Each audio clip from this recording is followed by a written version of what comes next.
2025년 8월 2일 토요일인데 8월 1일 어제 금요일 증시가 완전 다이나믹했습니다. 쭉 뭐 다이나믹한 게 아니고 그냥 일방적으로 하락을 했는데 굉장히 많이 이제 하락을 했어요. 4% 정도 코스피와 코스닥 4% 정도 하락을 했고 증시 총액 기준으로 시가총액 기준으로 한 110조, 112조 원 정도 증발을 했다고 하더라고요. 굉장히 큰 충격이었고 그동안에 쭉 잘 달리다가 충격을 받은 거라서 좀 더 크게 느껴졌을지도 모르겠어요. 이렇게 된 이유로는 지금 그 전날 오후에 발표된 이 증시 관련된 세제 개편안이 주범일 것이라고 이제 많은 분들이 생각을 하고 있습니다. 추정을 하고 있는 거죠. 물론 이게 꼭 단일 요인이라고는 할 수 없을 수도 있지만 이게 이제 주범으로 이제 생각은 하고 있어요. 지금 뭐 많은 언론 기사라든지 어떤 사람들이 달고 있는 댓글의 중로는 아무튼 이 세제 개편안이 크게 영향을 미쳤다. 이제 이렇게 얘기를 하고 있는 거죠. 그래서 제가 금요일 오전 한 10시쯤에 의원실이랑 지역사무소랑 연결을 해서 그쪽에 계신 뭐 보좌관인지 직원인지 모르겠는데 통화를 했습니다. 그 얘기를 한번 좀 나눠볼까 합니다. 이게 이제 그 세제 개편안의 요약본인데 뭐 법인세 뭐 1% 이건 예, 이것도 사실 좀 기업 이익에 영향을 미칠 수 있는 부분이긴 하지만 증시에 직격탄을 때릴 정도는 아닌 것 같고 양도세 대주주 기준 강화 이게 좀 타격적이었던 것 같아요. 50억에서 10억으로 그러면은 이제 10억 정도 굴릴 수 있는 사람들의 투심에 많은 영향을 줬겠죠. 그리고 그 밑단에 있는 7, 8억 정도인 사람들도 당연히 먼저 좀 움직이려고 할 가능성이 높고 거래세율 뭐 이것도 좀 짜증 나는데 뭐 이거는 뭐 그래 넌 뭐 가져가라 그냥 뭐 감액 배당 이게 이제 주주 환원을 열심히 하려는 기업들이 좀 선택하는 옵션 중에 하나인데 이거는 뭐 혜택을 줄이겠다 또 이렇게 또 이게 좀 저는 제일 좀 그렇더라고요. 고배당 기업 배당 소득 분리과세 이거는 민주당의 이제 이소영 의원이 좀 밀던 그 법안인데 세제 개편안인데 대주주 기준으로 최고 소유 그 소득세율을 25% 정도로 좀 상한을 두자. 그래서 그 사람들이 배당을 좀 많이 하게 해서 우리나라 증시의 그 주주 환원율을 좀 높이자. 이제 이런 취지의 개편안이었는데 이걸 35%로 올려버렸어요. 그리고 배당 성향이 40% 이상 이건 원래는 이소영 의원이 35% 정도로 해놨는데 이것도 좀 강화하고 그러니까 뭔가 조건은 다 이렇게 까다롭게 해놓고 혜택은 줄이고 이런 개편안을 내놨단 말이죠. 이것도 좀 짜증나는데 여기 조그맣게 26년에서 28년도 사업연도에 귀속된 그러니까 이게 한시예요, 한시. 영구도 아니에요. 이런 분리과세 해주는 게. 그러니까 이제 이런 개편안을 보고 사실은 그전 선거 때라든지 어떤 그 거버넌스 문제와 더불어서 증시 선진화 방향 그리고 증시 부양에 대한 문제에 좀 앞장서서 홍보를 했던 것은 민주당의 이소영 의원이었는데 이런 개편안들이 싹 나오니까는 이제 시장이 즉각적으로 반응한 게 아닌가 이제 이런 생각이 듭니다. 특히 이제 이런 부분들, 특히 이 주식 양도세 대주주 기준에 대한 거는 민주당의 이제 진성준 의원이 굉장히 적극적으로 공격적으로 이게 10억을 대주주로 해가지고 양도세를 때려야 된다 이런 식으로 적극적으로 어필을 했는데 결국에는 이제 그 사람의 말이 받아들여졌다는 것에 대해서 어떤 증시는 대단히 실망을 한 것 같아요. 투자자들은 실제로 뭐 기관 투자자나 외국인 투자자들은 여기에 해당하지 않아요. 여기 10억으로 묶어놨는데도 외국인 투자자들은 거기에 해당하지 않는데도 불구하고 외국인 투자자들이 엄청나게 팔았습니다. 6천억을 팔았고 기관도 1조를 팔았어요. 그러니까 이거는 이제 메시지로 이제 받아들인 것 같아요. 이 정부가 그다지 증시를 부양할 의지가 없구나. 그동안에는 굉장히 이제 허니문 피리어드고 뭔가 대통령도 이제 그 부분에 대해서 굉장히 긍정적으로 얘기를 하고 뭐 배당받아서 노후를 챙길 수 있는 그런 나라를 만들겠다 이제 이런 얘기 그리고 거버넌스에 대해서 뭐 한 번이라도 그 원 스트라이크 아웃제 한 번이라도 좀 장난질 치면 퇴출이다. 뭐 이런 거. 그러니까 인제 증시에 대해서 진심이구나 했던 그런 기관이나 외국인 투자자들이 바로 인제 메시지에서 쎄함을 느낀 것 같아요. 바로 인제 빠져나간 그런 거죠. 그래서 제가 이제 의원실에 전화를 했죠. 거기 뭐 보좌관인지 뭔지 하는 분이 받아 가지고 인제 "도대체 이게 뭐냐. 지금 그 국민들이 기대가 컸는데 이런 식으로 뒤통수를 치면 어떡하냐." 이렇게 우려를 전달을 했고, "아니 국민들의 목소리를 좀 들어라. 이게 지금 이런 식으로" 특히 인제 대주주 요건 10억 이런 거는 그 소액주주들이 진짜 그 사람들이 뭐 배당 그러니까 세금을 혜택을 받았으면 싶어 가지고 그렇게 하라는 게 아니에요. 거기서 이제 투자 어떤 심리가 유지가 되고 계속 위에서 투자금이 들어와야지 밑에 있는 개인 투자자들, 소액 투자자들도 득을 보기 때문에, 그런 문제 때문에 인제 개인 투자자들도 이 대주주 양도세 10억 요건에 대해서 반대를 하는 거지, 뭐 그 사람들이 이제 우리 개인 투자자들이 그런 10억, 20억 가지고 있는 사람들이 좋아서 그 사람들한테 뭐 잘 보이고 싶어서 그런 게 아니라는 거죠. 근데 이제 그 의원실에서 하는 얘기는 뭐 소통하고 있대요. 뭐 토론하고 의견을 잘 취합해 가지고 하는 거지 뭐 자기들이 일방적으로 안 한다. 그리고 항의 여론이 있긴 하지만은 뭐 응원 전화도 온다, 응원 댓글도 온다 뭐 이런 식으로 좀 제가 생각하기에는 이해하기가 좀 힘든 그런 얘기를 하시더라고요. 그리고 이제 "오늘 폭락이 꼭 뭐 그것 때문에 그런 거냐. 어떻게 하루 그렇게 하락한 거 가지고 그렇게 얘기할 수 있냐. 이 법안 때문에 그런 거냐." 이런 얘기. "그럼 내일 주가가 오르면은 우리 법안 세제 개편안이 괜찮은 거냐." 이런 식으로 또 저한테 반문을 하니깐 진짜 저는 이게 참 '이분들의 어떤 공감 능력이라는 게 우리 일반 사람들 같지 않구나.' 하는 느낌을 많이 받았습니다. 그래서 이제 장기적으로는 증시에 이제 "도움이 될 것이다." 뭐 이런 얘기도 하고, 비판 여론이 일부고 "진정한 지지가 있다. 응원하는 전화도 온다." 이렇게 얘기하고, 이런 얘기를 계속 인제 반복을 하는 거예요. 그래서 이제 실제로는 지금 당장에 지금 주가가 떨어지는 것도 고통스럽지만은 계속 이제 하락할 것이라는 어떤 이제 연말로 갈수록 대주주 그 양도세 회피 물량들이 계속 나오지 않겠습니까? 그리고 이제 배당 같은 경우에도 그냥 배당 받으면은 될 것을, 배당도 배당 소득세 회피 물량이 있어요. 그러니까 그런 것들에 대한 우려가 있는데 그걸 이제 뭐 대수롭지 않게 얘기하는 거에 굉장히 저는 놀랐습니다. 그 통화 후에 제가 내린 최종 결론은 이 사람들은 어떤 시장의 어떤 공포감에 대해서 굉장히 대수롭지 않게 생각하구나. 예? 예전에 금투세 때도 그랬지만은 그런 거 뭐 그냥 떨어지면 사면 되지.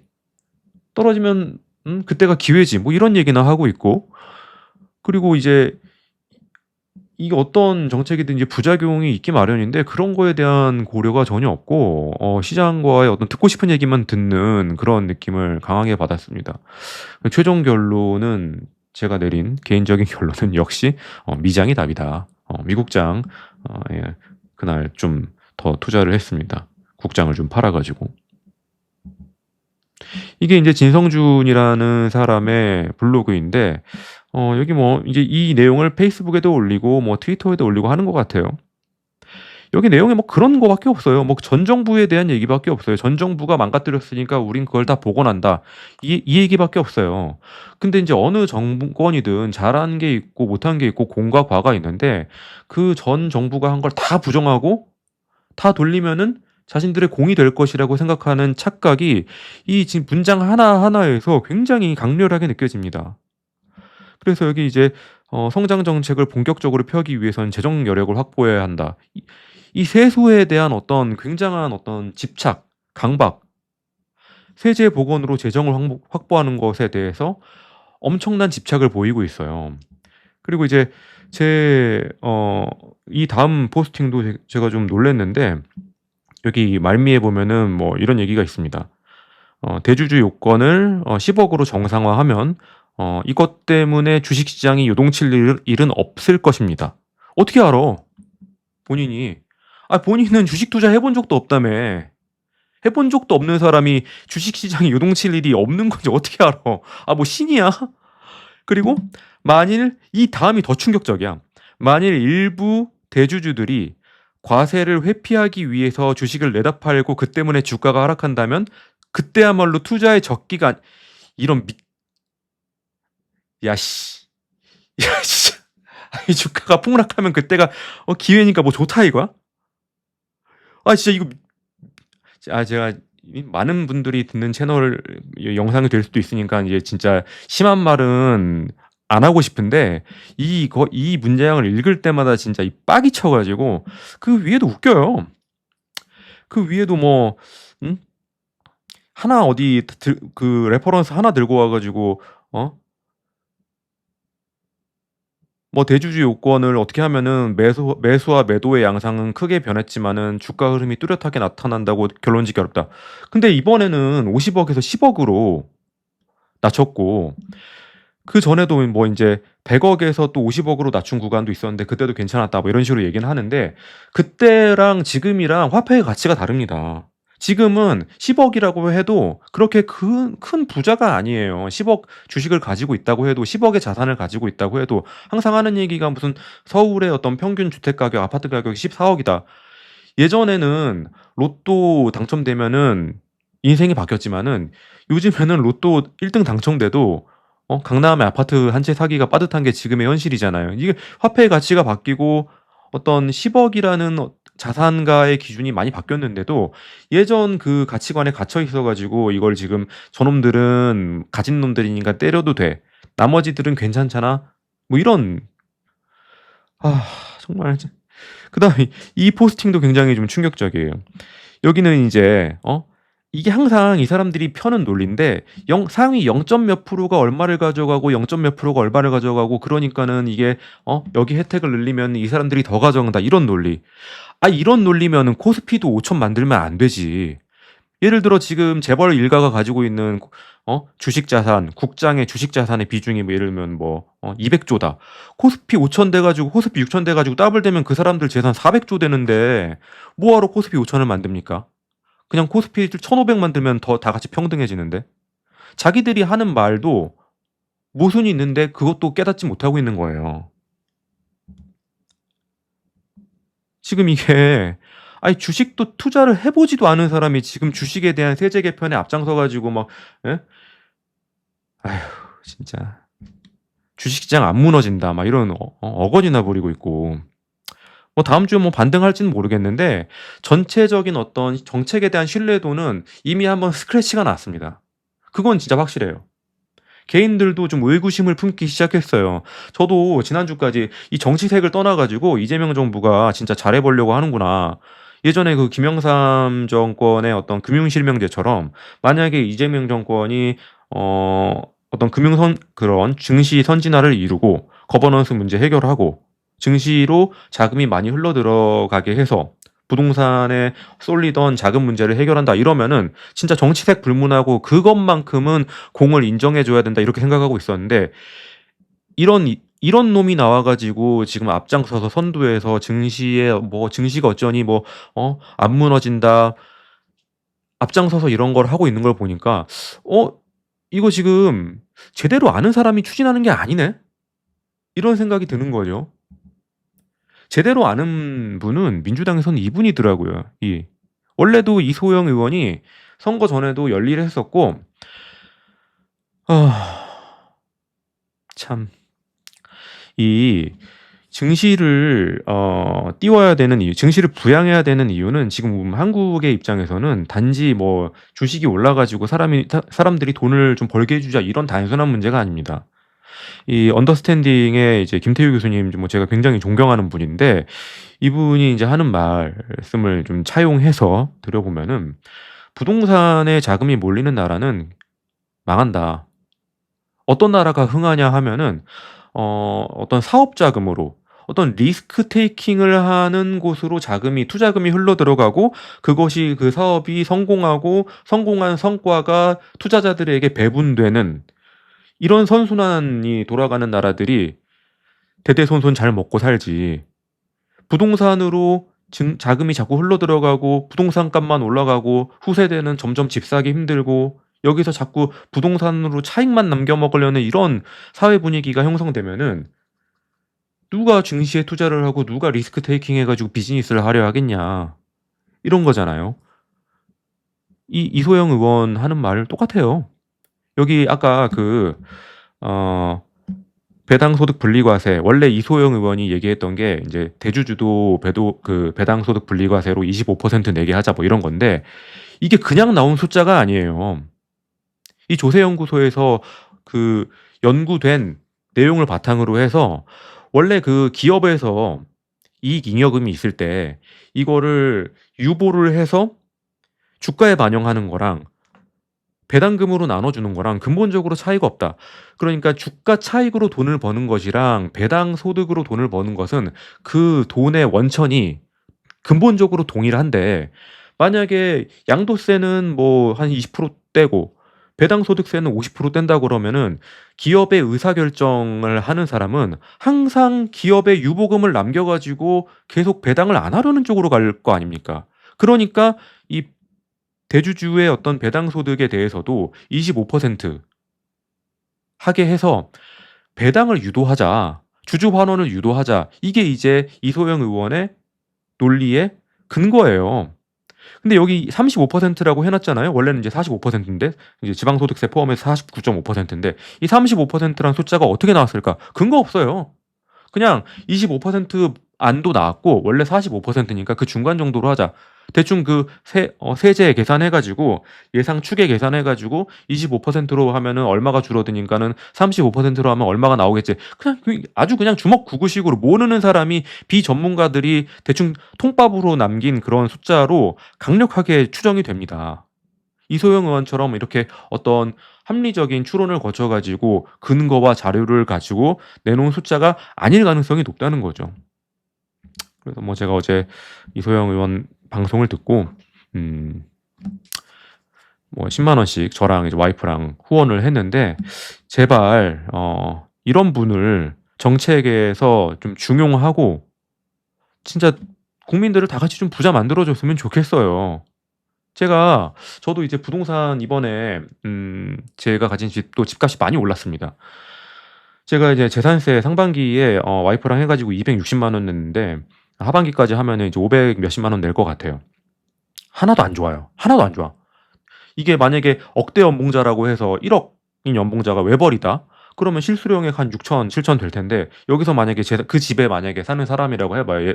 뭐 요새는 1억 벌어 가지고 그런 집 가지도 못하지만은 예전부터 살고 있었던 사람인데 500을 내라고 해 봐요. 그러면 가처분 소득 줄어들죠. 소비 줄어들죠. 투자 줄어들죠. 계속 악순환으로 가는 거예요. 그러니까 집값이 오르는 이게 인제 뭐 주식 저 같은 경우에는 뭐 단톡방이 주식방도 있고 인제 부동산 방도 있고 막 여러 가지 요새는 단톡방이 많으니까 막 집값이 오를 때는 인제 부동산 방은 막 신났어요. 완전 막 밭 어디 서초 어디 뭐 27억 신고가 어디 뭐 펌 막 해 가지고 계속 단톡방에 신고가 공유하고 막 해. 물론 인제 2주택자나 3주택자 입장에서는 뭐 투자를 해 놨으니깐 그 스프레드를 먹으니까 좋을 수가 있는데 거기서 막 1주택자도 막 이제 박수를 막 치고 있어. "우리 집값 오른다."고. 그 뭐가 좋아 그게. 그럼 집값 많이 오르면 팔고 어디 갈 거야? 그 사람들이 어떤 차익을 실현하고 그 집값 상승의 어떤 수익을 누리는 그 순간은 그 집값 팔고 그 집 팔고 시골로 갈 데밖에 없어요. 내가 거기 사는 이상은 그냥 나는 재산세의 노예가 되는 거야. 근데 증시는 그렇지 않잖아요. 주식은 3,000 포인트에서 5,000 포인트, 6,000 포인트로 가면은 분명히 소비 늘어나고 투자는 더 늘어나고 사람들의 어떤 경제의 그 돈은 경제에서 돌아가는 그 순환하는 돈은 훨씬 늘어납니다. 내가 예를 들면 집값이 10억 에서 20억 됐다고 '아 내 집값 많이 올랐습니다. 뭐 나 기념으로 기부할게요.' 이런 사람은 없어요. 주식은 내가 가진 주식이 5억 에서 10억 되면은 주식이 올랐으니깐 뭐 차도 이번 기회에 바꾸고 기부도 좀 하고 외식이나 좀 하자 이런 사람들은 많아도 집값은 10억 에서 20억 올랐다고 그러는 사람 없다니까. 재산세 얼마 오를지 그 걱정이나 하고 있어요. 그러니까 아 이 지금 뭐 결국에는 거버넌스 문제도 그런 거잖아요. 거버넌스 문제도 어 자꾸 이 승계를 주가를 눌러 가지고 주가를 낮춰 가지고 승계하는 데 용이하게 하려고 하니까 그렇게 하지 말고 저 찌질하게 어 뭐 5천 억짜리 회사를 2천 억으로 막 주가 놀려 가지고 상속세를 낮추려고 그렇게 하지 말고 배당을 좀 풀어 줄 테니까 배당금 많이 해 가지고 뭐 부를 물려주고 싶으면은 상속 증여하고 싶으면은 배당으로 많이 주게 해라. 어차피 아들이나 와이프나 가족들도 주식을 가지고 있으니까 배당을 충분하게 해서 그 사람들이 배당금을 많이 받게 해서 그걸로 상속 증여해라. 자꾸 이 지금 다른 투자자들이 들어가 있는 주가를 눌러 가지고 코리아 디스카운트 만들고 외국인 투자자들도 못 들어오게 하면 다 같이 죽으니까 그렇게 하지 말라고 이렇게 하는 건데 지금 정부에서 그거를 이제 도와주지는 못할 망정 이딴 식으로 이렇게 하면은 결국에는 한국에는 이제 미래가 없는 거죠. 저는 진짜 바라는 게 뭐 이거예요. 이게 인제 동인도 회사 옛날에 네덜란드. 결국에는 그 김태우 교수님 말씀처럼 리스크 테이킹 해 가지고 그 투자금을 넣는 사람들이 리턴을 많이 받는 그런 사회가 근로하지 않아도 대대손손 유복하게 살 수 있는 그런 나라인데 실제로 인류 역사상 그런 나라가 많지는 않았다. 대표적으로 네덜란드, 동인도 회사, 영국, 그리고 지금의 미국 같은 이런 나라들이 자본시장을 튼튼하게 해 가지고 투자를 계속 유치하고 일반 국민들도 서민들도 노동자들도 블루 칼라인 사람들도 그냥 주식 투자를 마음 놓고 하고 이 주식 투자하는 사람을 바보 만들지 말고 투기꾼 만들지 말고 장기 투자를 유도하고 주주 환원을 유도해서 이런 사람들이 주식으로 노후를 대비하게 하는 그런 나라가 부국강병한다. 예? 언제까지 우리가 몸으로 때우는 그런 성장을 할 수는 없잖아요. 이제 우리나라는 이제 그런 시대가 지났고 자본시장을 강대하게 해 가지고 그렇게 해야 되는데 이때 1600년대 네덜란드 같은 경우에는 뭐 광산에서 일하는 사람이나 마부나 하녀들도 이 동인도 회사의 주식을 가지고 있었다는 거예요. 블루 칼라들 대표적으로. 이런 나라들이 지금도 잘 먹고 잘 산다. 저는 자꾸 이 생각이 나요. 이게 지금 메이지 유신 때 일본은 개방을 했죠. 개혁을 하고. 그래서 결국에는 20세기 초반에 우리나라는 아직도 뭐 상투 틀고 있을 때 항공모함을 만드는 나라가 됐습니다. 미국이랑 맞다이를 뜨는 나라가 됐어요. 우리나라는 척화비 세워가지고 못 들어오게 만들고 그러니까 어떻게 됐어요? 그 뒤로 50년간 진짜 피눈물 났잖아요. 이 같은 경우에는 3배 가까이 10년 동안 올랐는데 이게 그냥 되는 게 아닙니다. 정부에서 예전에 그 고이즈미 총리 때부터 요 전에 아베 총리까지 거버넌스 개혁에 굉장히 많은 공을 들였고 특히 인제 소액주주들의 권리를 보호하기 위해서 또 유인하기 위해서 제도적인 혜택을 굉장히 많이 줬습니다. 그래서 원래는 일본 국민들은 증시에 관심이 없는 민족이에요. 원래는 주식 투자에 진짜 관심이 한국 사람들이 뭐 이렇게 지금 뭐 한 3명 중에 1 명은 주식에 대해 관심이 좀 있잖아요. 이 정도 관심 가진 거에 대해 굉장히 놀라합니다. 뭐 버크셔 해서웨이, 워렌 버핏 이러면 잘 몰라요. 주식에 관심이 없으니까. 현금이 최고, 예금이 최고, 현금을 바닥에 다다미 밑에 깔아 놓는 사람들이 일본 사람들이었어요. 근데 지금 이 니사라고 해 가지고 주식에 투자해라. 그리고 그거를 연금 재원으로 활용을 해라. 노후를 주식으로 대비해라. 이런 것들이 굉장히 잘 되어 있어서 일본의 많은 그 일반 개인 투자자들이 증시로 돈을 많이 밀어 넣었고 그것들이 이제 외국인 투자자들 거버넌스 개혁되면 외국인 투자자들이 더 들어오니까 개인 투자자들도 더 밀어 넣고 이게 다 모여 가지고 니케이가 3배가 오른 겁니다. 니케이 3배가 오르는 동안에 일본 사람들이 막 뭐 피해 본 거 있어요? 없어요. 집값이 3배가 오르면은 그 사회는 힘들다고 난리가 나는데 증시가 3배가 오르면 다 같이 해피하다니까요. 우리나라도 이제 예? 막 이제 일주일에 막 6 일씩 일해 가지고 생산성 높이고 이런 시대가 지났잖아요. 후대에 우리 후손들이 자본소득으로 먹고 살게 하는 노후를 대비하는 그런 나라를 좀 만들어 줄 필요가 있습니다. 네, 오늘 영상은 여기까지 할게요.